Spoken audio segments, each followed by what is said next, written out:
Là, on est quelque part à quelques mètres du nid de la marouette ponctuée qui a niché. Ouais.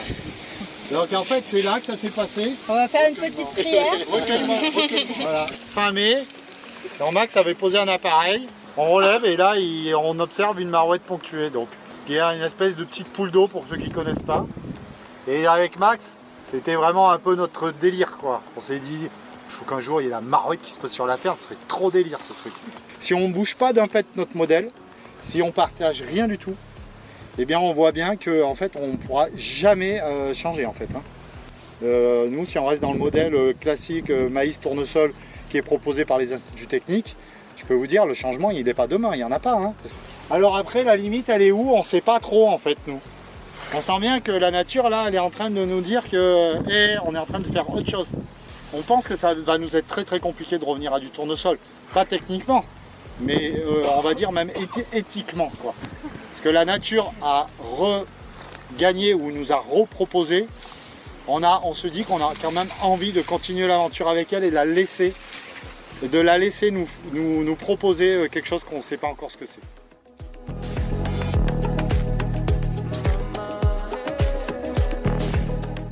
Dans la première partie de cette série Réensauvager la ferme, enregistrée au 3e week-end d'exploration du vivant, nous parlions des mâts d'hospitalité, expérimentation de nichoirs géants multi-espèces. Ces mâts dressés vers le ciel ne prennent pas de place sur la terre. Dans cet épisode, on va parler de l'eau, qui, elle, occupe une certaine place, évidemment, puisqu'elle nous constitue. On a oublié qu'elle était beaucoup plus présente sur nos terres jusqu'à l'avènement de l'ère du drainage, où l'objectif était de cultiver, et donc de faire partir l'eau vers les grands fleuves le plus vite possible, tout en la récupérant l'été quand on en a besoin. Une ferme qui se réensauvage va forcément dédier certaines surfaces, toute l'année ou à certains moments, à l'eau et à toute la vie qui va avec.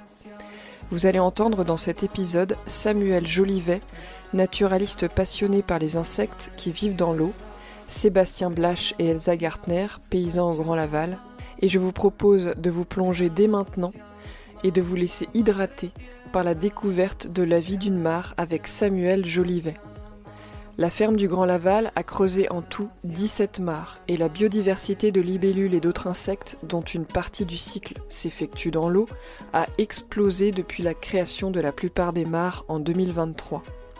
On ne soupçonne pas à quel point les animaux, comme les oiseaux, profitent à leur tour de la présence de ces insectes.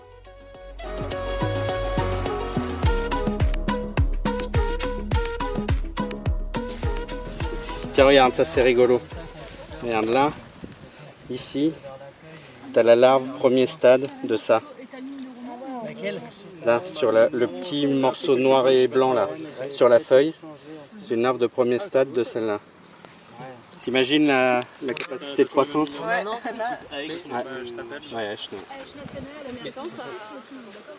Un an, en une saison. Alors, imagine nous on grandit. Des fois ça peut mettre un peu plus, mais là dans un milieu comme ça où elle a la température, la ressource en nourriture, croissance très forte.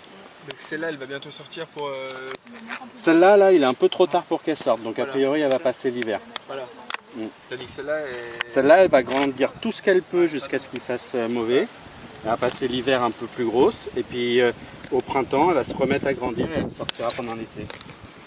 Il y a souvent, de toute façon, elles sortent que l'été et du coup, ça dépend pas de leur âge en fait, ça dépend de la température extérieure. Ouais, il y a forcément l'hiver où elles se mettent en pause.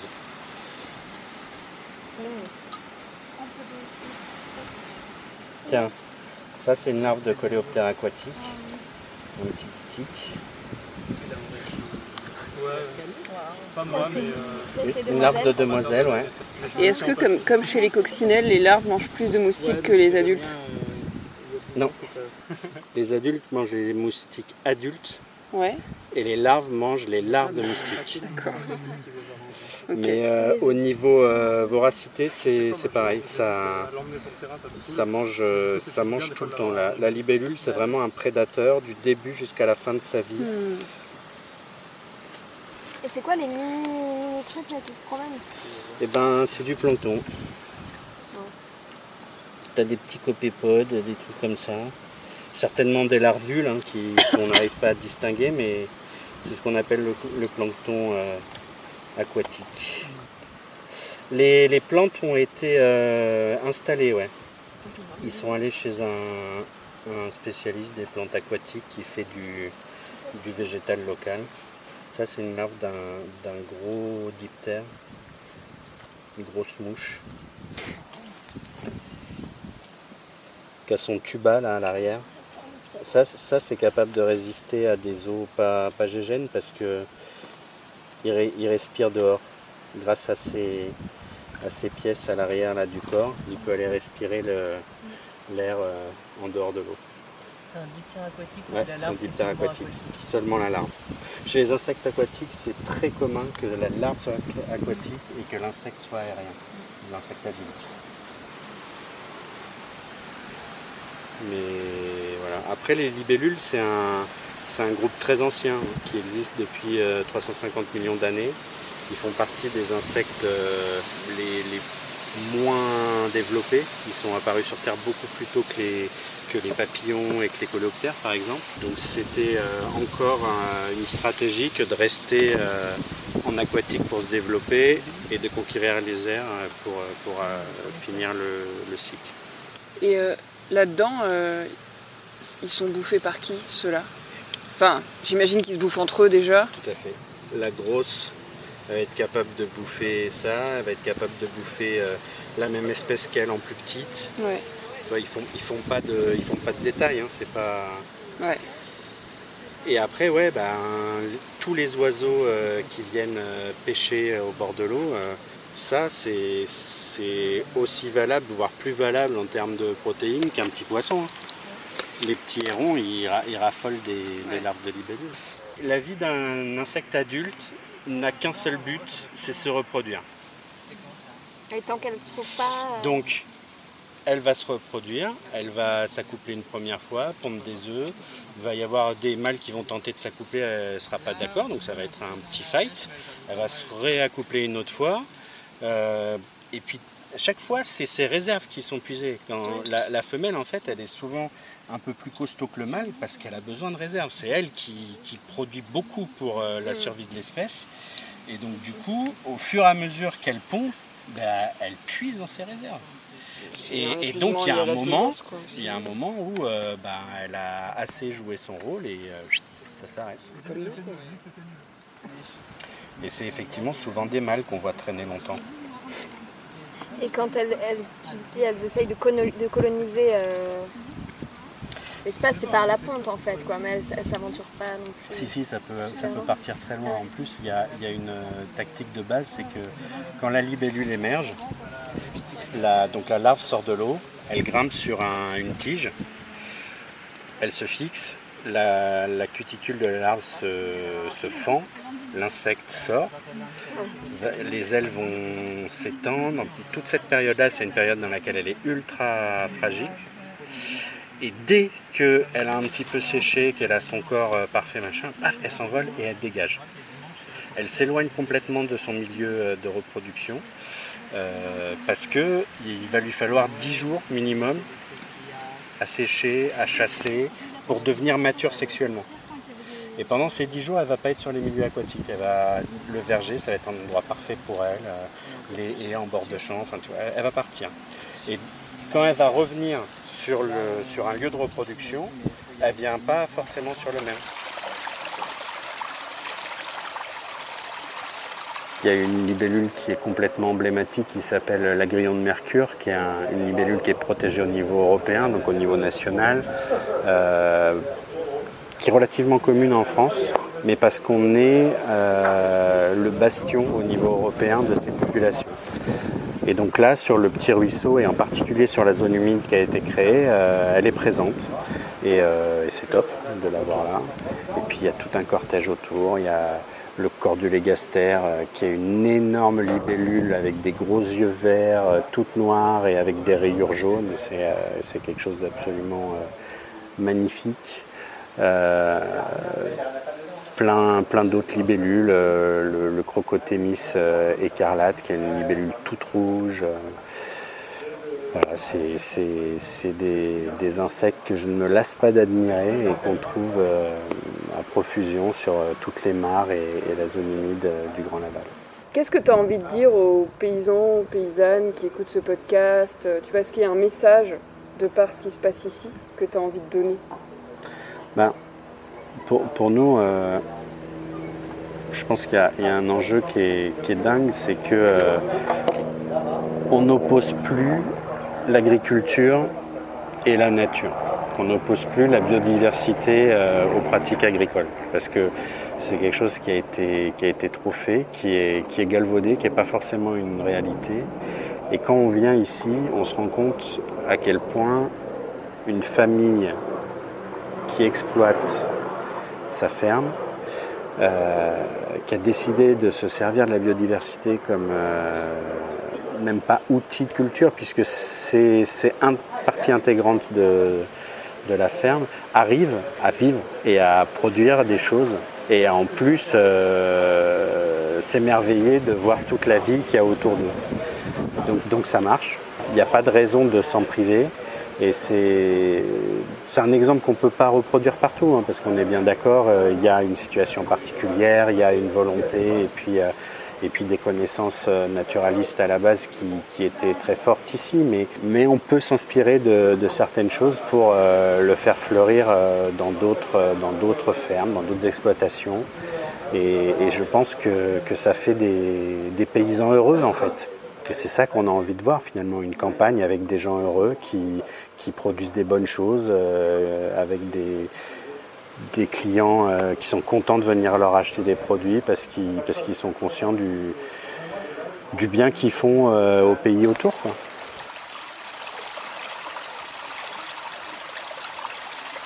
Les mares ne sont pas le seul ouvrage que l'on peut réaliser pour accueillir l'eau. Au début du printemps 2023, la ferme décide de supprimer un ancien drain, permettant ainsi à l'eau de revenir à la surface. Puis, un ouvrage castor mimétique est construit en chantier participatif qui vient se connecter au ruisseau artificiel réensauvagé de la ferme. À ce sujet, vous pouvez aller écouter l'épisode 81 où Melvin Guyot-Jonard raconte comment fonctionne l'ouvrage castor mimétique.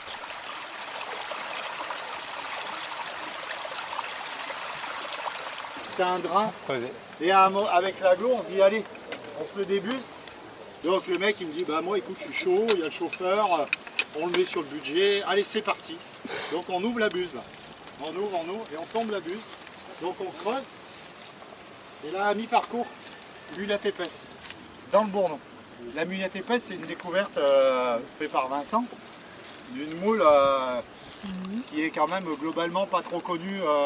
Et du coup en fait cette moule là, on s'est rendu compte qu'on l'a de partout sur la ferme. Mais ce qui est assez drôle, c'est qu'il y a donc en 73, ce ruisseau il n'existait pas. Donc forcément c'est des arrivées récentes. Et là donc vous voyez, donc Baptiste nous a proposé et avec ses potes américains de faire ces fameux barrages mimétiques castor. Donc là il y avait des sols, on s'est retrouvé à une quinzaine, des tronçonneuses, des serpettes. Et là, donc c'était un tout petit filet d'eau moisi, hein. Ça ressemblait vraiment à rien. Et ce truc, petit à petit, eh ben, il repartit en vie, etc. Et ça devient un endroit hyper sympa sur la ferme où on observe plein de trucs. Par exemple, les populations, il y a un poisson qui s'appelle l'épinoche. Elles sont mais énormes, il y en a partout, ça grouille absolument. Donc maintenant, il y a du martin pêcheur. Là, il y a du héron pourpré, il y a tout le bordel qui vient et voilà. Et ça relance le truc. Et depuis cet hiver où le ruisseau vient le reconnecter, ben on sent que voilà, on part vers quelque chose. Bon voilà, on est loin de l'agriculture, mais en tout cas, nous ça nous nourrit beaucoup.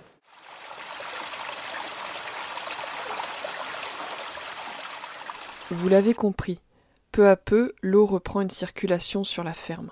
J'ai choisi de vous partager une autre partie de la visite de la ferme où Sébastien explique les mesures effectuées pour tenter de mieux comprendre le fonctionnement hydrologique de la ferme. On s'est posé la question de la réhydratation, de la recréation des nappes.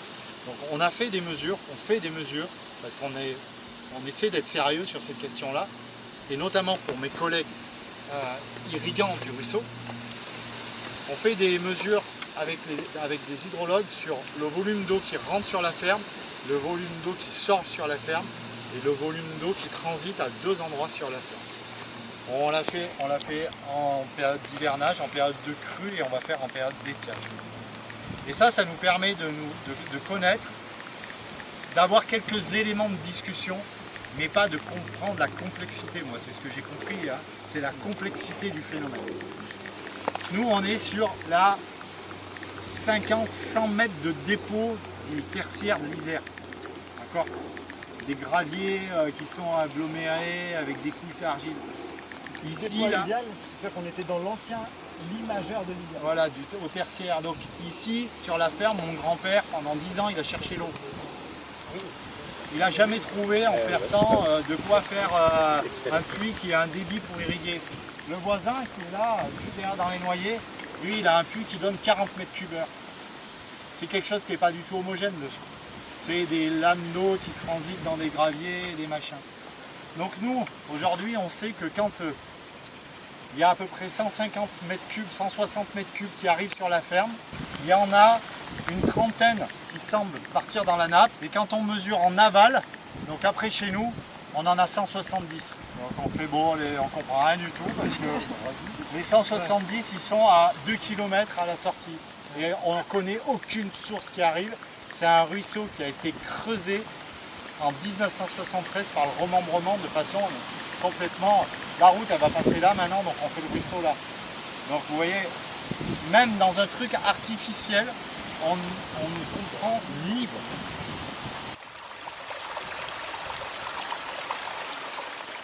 Comment on agit une fois qu'on a mesuré l'épaisseur de notre ignorance ?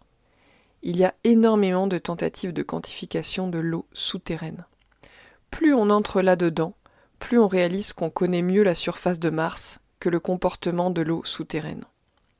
Il y a des moments où on ne peut pas tout calculer, et il nous faut quand même agir. Alors qu'est-ce qui nous guide ? C'est un principe d'éco-hydrologie contemporaine, le 4e principe de la santé des milieux. L'inefficacité, au sens hydraulique, dans l'acheminement de l'eau, est souvent un gage de santé des milieux. Quand l'eau prend le plus de temps pour aller du point A au point B. Plus l'eau est lente, plus elle est visqueuse, plus le milieu est rugueux, plus elle prend son temps, mieux c'est. Imaginez qu'un hydraulicien ait conçu votre corps de manière à optimiser l'acheminement de l'eau. À chaque fois que vous buvez une goutte, elle ressort immédiatement de l'autre côté. Vous mourrez en quelques heures. Un milieu, c'est pareil qu'un corps. On a drainé les milieux de manière à faire de la dysentérie écosystémique généralisée. On évacue l'eau le plus vite possible. On lui donne une chiasse fulgurante qui dessèche très rapidement le milieu. Les milieux ont besoin que l'eau ralentisse, s'infuse, diffuse, percole. Et c'est ce qu'on fait ici, à chaque fois qu'on crée des mares, qu'on ralentit l'eau, qu'on réouvre des chenaux dans les cours d'eau. C'était Baptiste Morisot pendant la visite de la ferme. Je l'avais enregistré, mais il y avait du vent, donc je me suis permis de repartager ses paroles. Là, on est quelque part à quelques mètres du nid de la marouette ponctuée qui a niché. Voilà. Donc en fait, c'est là que ça s'est passé. On va faire une petite prière. Recueillement.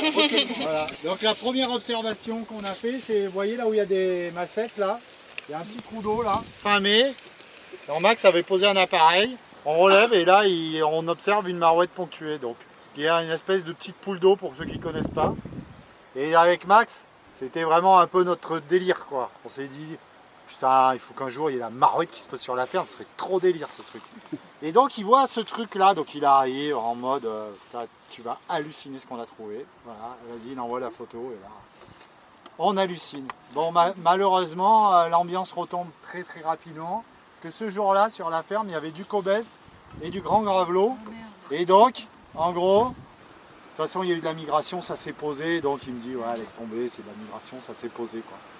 Et puis bon, moi je garde un peu espoir quand même, tu vois, je suis un peu optimiste. Et puis là, il pleut, je vous rappelle le mois de mai là, il fait que pleuvoir. Donc cette grande prairie là, dans laquelle on avait d'habitude les brebis, on n'arrive pas à y aller. Je dis à Baptiste, qui est plus là, je dis à Baptiste, écoute, il va falloir que je fasse quelque chose, parce que j'arrive plus à aller avec les brebis, il y a de l'eau, 1 hectare d'eau, ça arrive de partout. Et je dis à Max, écoute, je vais couper l'eau là-bas, mais avant, tu veux pas regarder le piège photo, on sait jamais quoi, avant qu'il n'y ait plus d'eau. Donc il me dit, allez, vas-y, je vais regarder le piège photo. Donc il va prendre le piège photo, et là, il envoie une petite vidéo, il me dit, putain, on n'a pas de chance, il y a de la buée sur l'appareil, mais regarde, on va passer un truc, on dirait une marouette, une jeune.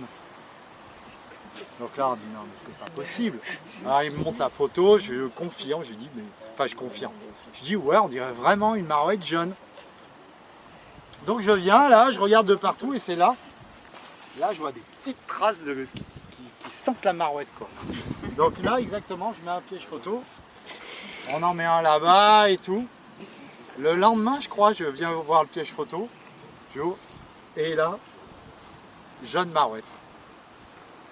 Putain, On va regarder tous ensemble chez toi là-bas le dimanche. c'est ça, ouais, bah tu vois, Et donc on ouvre le champagne bien évidemment, parce qu'en fait on se rend compte qu'il n'y a pas une jeune, mais il y a 2 jeunes.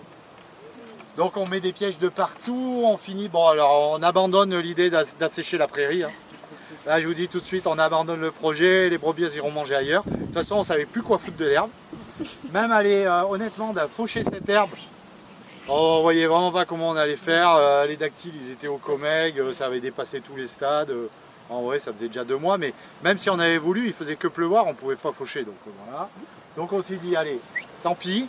On a juste pâturé, vous voyez les zones, on voit que c'est beaucoup plus haut, on a pu caler un peu là-bas, donc là-bas je suis un peu allé là-bas. On a fait comme ça et puis on a fini par comprendre que tous les matins à 6h30, elle sortait juste là au coin. Et donc pendant pratiquement 2 semaines, on s'est fait 6h du mat là. Il pas on.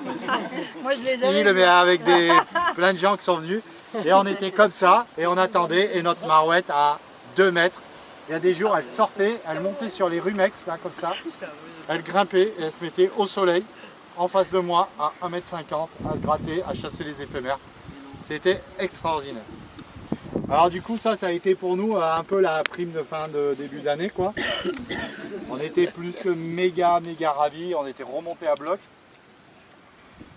Et donc on s'est posé la question effectivement, est-ce qu'il vaut mieux faire du tournesol ou de la marouette quoi?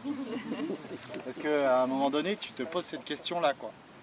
Et en vrai, eh ben, la réponse elle est vachement complexe parce qu'on se rend compte que si on regarde la globalité de la ferme et du projet agricole, on se met au taquet et on dit allez, on va tout bien faire. Donc des haricots, des pois chiches, on va tout bien faire, on va tout bien semer, on va tout bien préparer. Et ben en vrai, on en rate chaque année 20-30% quoi. C'est impossible. Comme on fait de tout nous, et que climatiquement, ben, l'année, elle ne peut pas être optimum pour tout, c'est impossible. Puisqu'on fait des trucs qui ne sont même pas compatibles. En gros, on fait du maïs et du pois chiche. Le pois chiche, il faut un printemps quasi sec en fin de saison, alors que le maïs, il faut de la pluie. Donc déjà, on se met dans un truc qui est un peu tordu, quoi. Même si on a l'irrigation, eh ben, s'il y a un peu trop d'eau, le pois chiche, vous allez le foirer. Ben, en vrai, on en rate chaque année. En vrai, il y a des foins qu'on mouille, etc. Donc la réponse, c'est que nous, on sent que d'avoir sur la ferme des endroits sur lesquels ça va être compliqué d'avoir une pratique agricole, on va dire, un peu classique au tracteur avec des trucs semés, eh bien ça vaut quand même le coup parce que c'est ce qui nous permet justement de nous lancer dans ces questions qu'on s'est dit tout à l'heure d'arrêter de traiter le verger. Si on ne bouge pas d'un pet notre modèle, si on ne partage rien du tout, eh bien on voit bien qu'en en fait on ne pourra jamais changer en fait. Nous, si on reste dans le modèle classique maïs tournesol qui est proposé par les instituts techniques, je peux vous dire le changement il n'est pas demain, il n'y en a pas. Hein. Donc on se dit que ça vaut la peine. Alors après la limite elle est où? On ne sait pas trop en fait nous. Nous on sent que voilà, on a des brebis, on a une vache, on a des herbivores, on a besoin d'herbe. Ça reste de l'herbe. Donc en fait on n'a pas tout non plus lâché en vrai. En vrai à un moment donné la vache elle va venir là-dedans. Mais on sent bien, vous voyez là, ça c'est du plantain d'eau et il y a 3 ans ça c'était du tournesol quoi.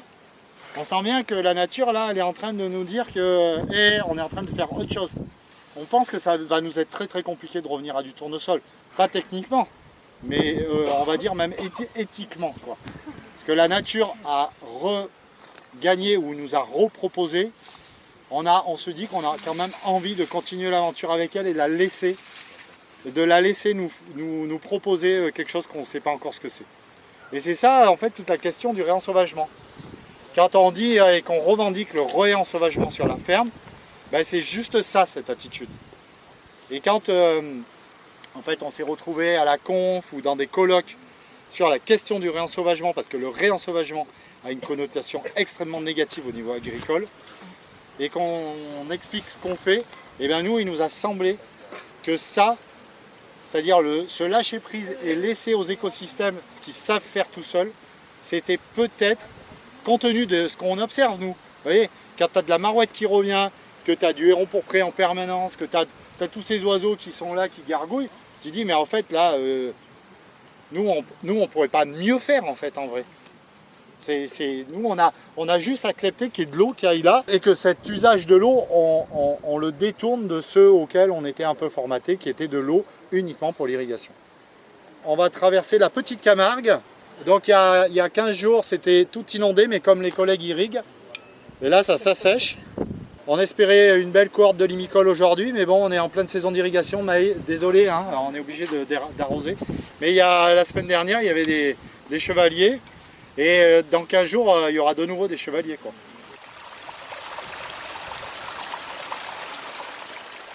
Après la mulette épaisse, la marouette et les libellules, écoutons Maxime Zucca, naturaliste et coordinateur scientifique de Réensauvager la ferme, énumérer quelques espèces présentes sur la ferme grâce aux différentes formes que prend l'eau sur la ferme.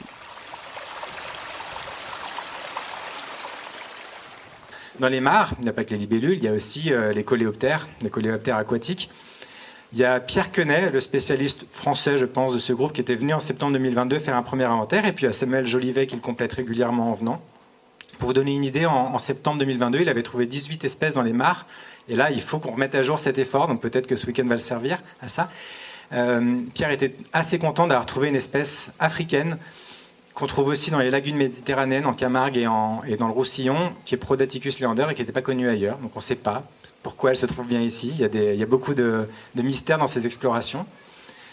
Les mares, évidemment, c'est le milieu de vie des amphibiens. Et alors la diversité n'est pas énorme dans la ferme parce que forcément, pour recoloniser, c'est long. Néanmoins, on a le crapaud calamite qui est réarrivé l'an dernier. On espère avoir le pélodite, il y a tout ce qu'il lui faut. Il faut juste qu'il y ait moins de routes. Mais on essaye de ne pas le déplacer nous-mêmes. On pourrait, hein, on est tenté, mais on va essayer de le laisser revenir par lui-même. En tout cas, cette année, dans les zones inondées, les crapauds épineux, c'était la folie, des milliers de têtards. Donc on va avoir potentiellement une population qui va croître très rapidement. Et puis plein de grenouilles. Qui dit plein de grenouilles, alors ça a occasionné quelques problèmes de voisinage. On a dû recombler une mare et la déplacer ailleurs parce que les grenouilles chantaient trop fort pour un voisin. Néanmoins, qui dit grenouille dit prédateur de grenouilles, et les couleuvres vipérines ont explosé parallèlement aux grenouilles. En 2022, on l'avait vu une fois ou deux, même hors des transects pop reptiles. Donc c'est 6 passages, on a 6 transects avec des plaques reptiles.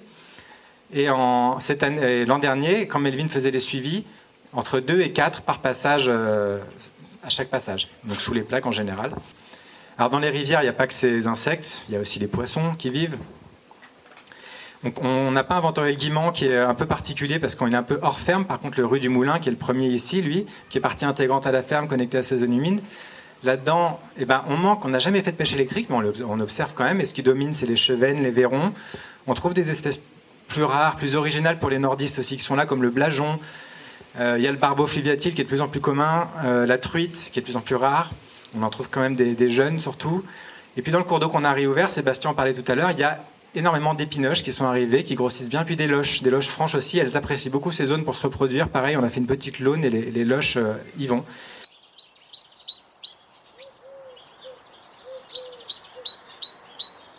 Sébastien et Elsa échangent beaucoup avec leurs voisins agriculteurs irrigants pour expliquer leur démarche.